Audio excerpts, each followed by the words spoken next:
What is going on, everyone? Welcome to this channel. In this video, we're going to be talking about the Titans 2023 season, their 2024 offseason so far, and how I think they're going to do in the 2024 upcoming season. So the Titans finished with a record of 6-11, which was very underwhelming considering just 2 years ago they actually had a first-round bye and were the number one seed.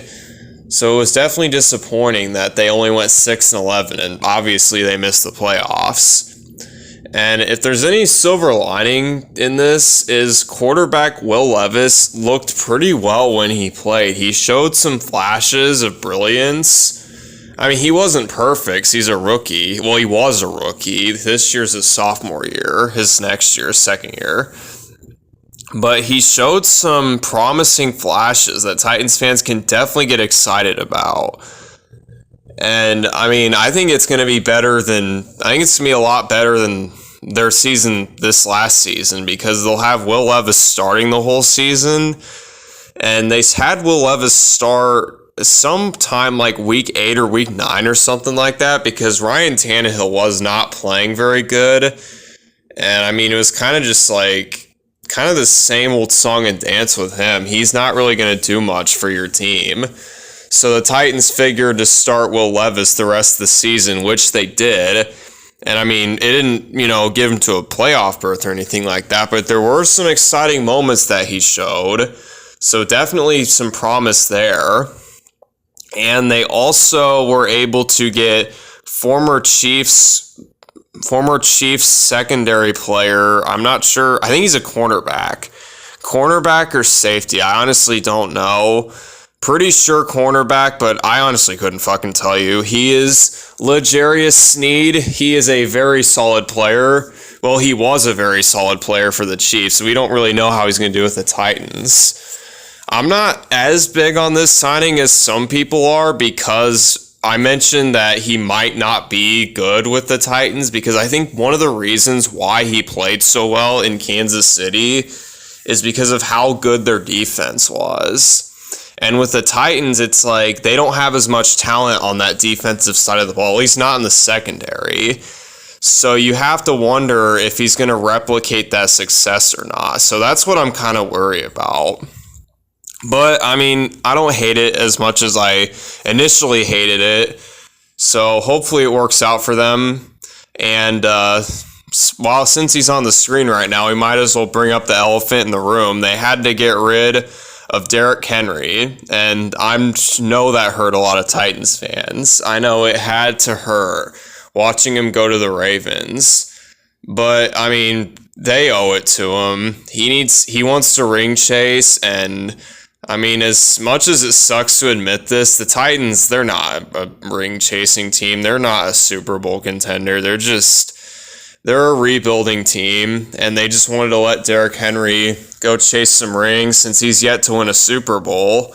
He never won one with the Titans, so they're just doing what's best for him, which I can respect that. He doesn't want to let his last few years go to waste. And to replace Derrick Henry, they brought in former Cowboys running back Tony Pollard. And, I mean, I don't know. I'm not a huge fan of that signing, because I don't think Tony Pollard was that good to begin with. I think the reason he looked good with the Cowboys is because of how good the Cowboys' offensive line is, and I think that happens with a lot of running backs. There's a reason why it's a devaluing position. You have to rely on other factors outside of your own for you to play well. I know it's like that for a lot of positions, but I feel like it's especially for running back. And I think that's what happened with Tony Pollard, because the Titans, I guess he didn't play with the Titans yet. Because last season, I believe he still had over 1,000 yards, but it was very underwhelming considering what he did the year before. And the reason he did so well, about 2 years ago, was because he had another running back there to support him, Ezekiel Elliott, because he was still on the Cowboys. He wasn't, very good when they were both on the same team, but he was a complementary piece, and I think that's what Tony Pollard needs. And I don't know. I don't think he's one of those running backs where I think since he's so small, you don't want to give him too many carries, and you need to help him out by giving him just another complimentary running back and obviously a solid offensive line, as I would think any running back would need that. And speaking of Tony Pollard, there he is. But we'll shift to Madden later. We still got some shit to talk about in real life. Titans, one thing they did that I was very shocked about is they fired Mike Vrabel and they brought in their new head coach, Brian Callahan. And I'm not going to lie, I don't really know a whole lot about Brian Callahan, so I'm not sure how he's going to do. I honestly don't think he's going to be that good considering this roster's not super talented. And it also doesn't help that the shoes that he's filling are very massive because Mike Vrabel was a hell of a head coach, which really shocked me why they fired him. Because, I mean, he was probably the only reason this team even won 6 games. I feel like they only would have won like 3 or 4 without him. So we'll see how they do in this new era without, Mike Vrabel. Hopefully they do better than I think. Hopefully for Titans fans' sakes, but I don't really love the idea to get rid of him. And they also signed Calvin Ridley to a 4-year, $84 million. I don't know if it was 84. I think it was $84 million. Point is, they signed him away from the rival Jaguars. And I've been kind of critical about the Titans' moves so far, but I do like this move. The reason I like this move is because, one, it takes some ammo away from your division rival, and number 2, it's a wide receiver who is very capable of getting 1,000 yards to help out Will Levis because, I mean, outside of him, they have DeAndre Hopkins, a past his prime DeAndre Hopkins. They've got, I guess, Calvin Ridley now. I don't know who the fuck else do they have. I think they have Treylon Burks is next on the depth chart. I'm not entirely sure. But it was a good signing, in my opinion, to bring him in. Just because, you want to have some help with the receivers. And that is one move. That's probably my favorite move that they made, off-season wise. Draft-wise, they were able to get an offensive lineman by the name of J.C. Latham, and I don't know if he's going to be good, but I do like the idea to build up your offensive line. You can never have too many offensive linemen in today's league, and I said that the Titans' offensive line's not as good as the Cowboys. I mean, if they hit on offensive linemen in the draft, a few of them, they'll get there at some point, and maybe Tony Pollard can benefit from that in the future if he's still on the team. And, I mean, I know the Titans have had struggles finding offensive linemen. I know Titans fans will be the first to tell you that. And, I mean, you have to try at least. You can't just give up because offensive line, in my opinion, is the second most important position in football. One, obviously, being quarterback. So I do like the idea to get J.C. Latham. Like, they probably could have gone wide receiver, but I mean, I think it's better to go offensive lineman because if you don't have a good offensive line, that just messes everything up. Like, you could honestly argue it's more important than quarterback. I personally don't think so, but you could argue it's the most important position in football. I think it's second most. People would argue first most just because of how much it affects the flow of offense. Just whatever you think about that. But the point is they're a very important group of guys. And let's see, what else? I think their record, I think it's going to be similar to what they had last season just because the AFC's so loaded, and their division is very loaded too. You got the Texans, who are, in my opinion, a Super Bowl contender. You've got the Colts, who they're kind of a wild card because we don't know how Anthony Richardson's going to play if he's able to play the full season, but they still have a very solid group of players, so you can't really sleep on them too much. And you got the Jags, who paid Trevor Lawrence a lot of money, and I don't think they're like a super good team, but I definitely think they're a good enough team to really give the Titans a run for their money. And I mean, if I didn't say this already, I do think the Titans will finish last in the division just because, in my opinion, they're the most uncertain team out of the four. I mean, Texans are by far the most certain. And then I think the Jags, you kind of already know. Colts, it's like a wild card. But Titans, it's like, I mean, as much as I like Will Levis, I really don't think he's going to like carry this team to, 10 or 11 wins or something like that. I think their ceiling is probably around 9 or 10 wins. 10 is like very generous. I think probably more like 9. And I think their floor is probably like 4 or 5, assuming that Will Levis plays horribly or something, which I don't think could happen, but it is still a possibility. And one thing I didn't mention yet is them losing Derrick Henry.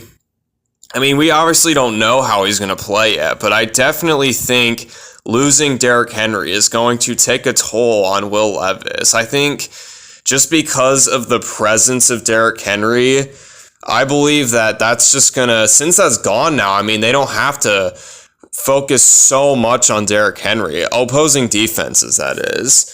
Because back when they had him, it's like they had to focus solely on him because he was their offense. He was the best player on that team. Everyone watching the game knew it. Everyone, on the planet knows that. But now that he's gone, it's like, I don't know what the center of their offense is going to be. And I think they're going to try and make it Will Levis. And we'll just have to see how he does, because obviously that's going to put a lot of pressure on the young guy. So we'll see how he does. I hope he does well, because I do like watching him play. He's got, like, when he throws the ball, he's got such a fast release. I really like watching him play. So hopefully he gets that. Hopefully he plays well, but it's really just up in the air how he does under all this pressure, because there's going to be way more pressure on him this year than last year, because they're like counting on him. Like last season, it was like, he's a rookie, he's going to make mistakes. We don't need to put all our eggs in one basket yet, but now they kind of are putting their eggs in one basket with him right now. So we'll see how he does under the pressure. I mean, he made it to the NFL, so we'll see if he can remain in the NFL. And we're going to go ahead and shift our focus to Madden right now. Looks like it's 3rd down and 3. Derrick Henry, ironically, has the ball. He has his X Factor activated. Gain of 3. It is 4th and inches. We have to go for this. And we're going to get taken down as we try to do a fullback dive, and that just didn't work as the Cowboys are able to sniff that out.